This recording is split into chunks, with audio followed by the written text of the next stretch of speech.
Okay, markale waxaa kusoo dhawaataan waxyaalaha excelka markii la baranayo ugu muhiimsan essentialska ah loo baahan yahay inaad taqaanid. Assignment yaa lagu dhiibaa waxaa lagu yidhi labada magac isku xir. waa isticmaali kartaa flash fill. intaa flash fill isticmaashid waa labadii magac waa isku qaban kartaa, laakiin waxaa lagu yiri function adoo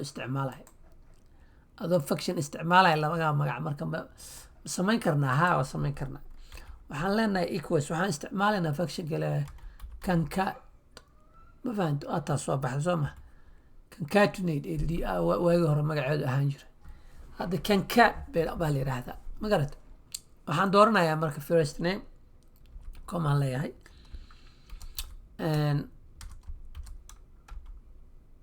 question mark aan gelinayaa, coma kalaan leeyahay, cabdina waa dooranayaa, waa xirayaa. marka saasaan leeyahay. functionkaas anoo isticmaalaya concat la yiraahdo waxaa ii suurta gashay first name iyo last name inaan qoro. intaas keliyaan u baahana. inta kale waa ku koobiyeenaya, double click dheh, waa aragtaa. marka intii kale waa koobiyey, ma aragtaa. samatar maxamed, you check it. jaamac kamaal, kamaal. ma garatay. annagoo isticmaalayna functionka la yiraahdo concatenate na maaragtay waxaa replace garay concatkan.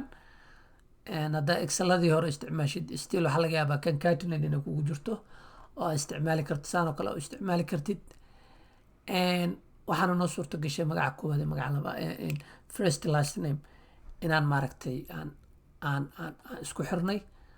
marka dadkii noo soo dirsaday ama imtixaan haddii lagu weydiiyey oo lagu dhahay soo samee, waa kaasaa. marka full nameski oo halkaas ku jira oo aa isku xirtay adoo isticmaalaya function aa kaga soo baxday assignmentkii lagu diray. waxaa inoo ballanaa next clip.